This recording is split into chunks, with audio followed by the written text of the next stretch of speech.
HarperCollins presents The Baby Dragon Cafe by A.T. Qureshi, read by Ash Raju and Hunter Johns. Chapter 1. Saphira Margala had hardly had a moment to catch her breath all day.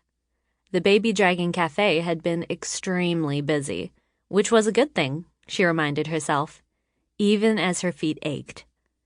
It was freshly spring, the very end of March.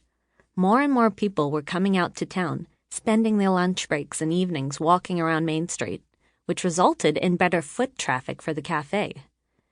The days were getting longer, too, the sun shining bright for more hours, and everyone wanted to enjoy the warmth.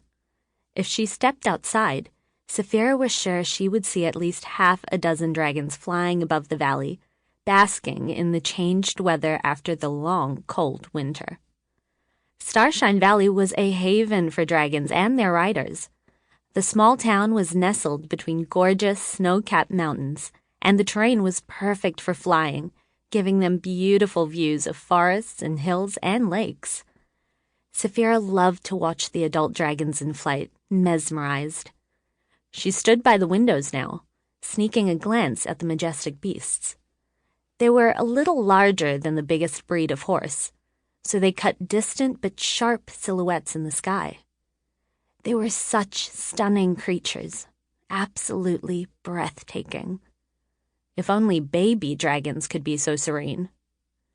The little monsters in question pulled her attention back to the cafe, which was packed with customers lounging on various pieces of furniture and at tables. Some of the patrons' baby dragons were by their side in little beds or caves, while some jumped into the dragon trees or nooks hanging on the stone walls. The sight of the baby dragons in her cafe filled Saphira with pride. She had opened 6 months ago, and hers was the first cafe to allow the little dragos in, which thrilled the people of Starshine Valley. Most establishments were pet-free, and many even had signs that specifically said, "No baby dragons allowed," in big, bold letters. Unfortunately, Saphira was beginning to understand why more and more. She picked up empty mugs from a nearby table, pushing in the wood chairs before taking the dishes back to the counter. As she walked past a bearded father sipping a cappuccino and his young daughter munching on lemon raspberry cake, Saphira was careful to watch her feet around the baby dragon, playing with the girl's swinging legs. "Oh, sorry," a young woman said, as she almost knocked into Saphira from behind. "No worries," Saphira replied, sidestepping. Unfortunately, as she did, she accidentally bumped into a baby dragon sleeping in a plush bed. The dragon snapped awake, releasing a puff of flames at her legs. Heat singed the edge of Saphira's skirt, and she yelped back. The now familiar scent of burned fabric filled the air. Fantastic.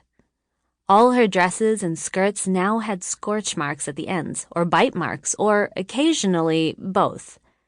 Saphira knew she should be practical and wear trousers or jeans, but she loved how a pretty skirt made her feel. Her love for aesthetics over practicality was a real problem. But as Saphira glanced at the perpetrator, she could not even be angry. The baby dragon looked up at her with blue eyes, innocence writ on its adorable face.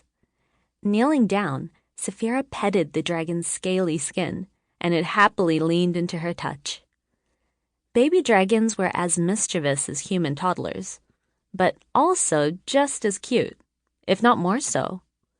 Saphira loved them dearly, which was why when she dreamed of opening her own cafe, little dragos were always part of that vision. At 25, she was perhaps a little young to be a business owner, but she was doing her best. Maneuvering herself back behind the counter, Saphira turned on the coffee grinder to prepare the next orders. She poured the cold drink into a crystal goblet and the hot one into a ceramic mug decorated with daisies, then placed snacks onto steel plates. Once everything was ready, she placed it all onto a tray, weaving between busy tables and chairs with gossiping preteens and lovey-dovey couples, before she reached her desired destination. Sample complete. Ready to continue?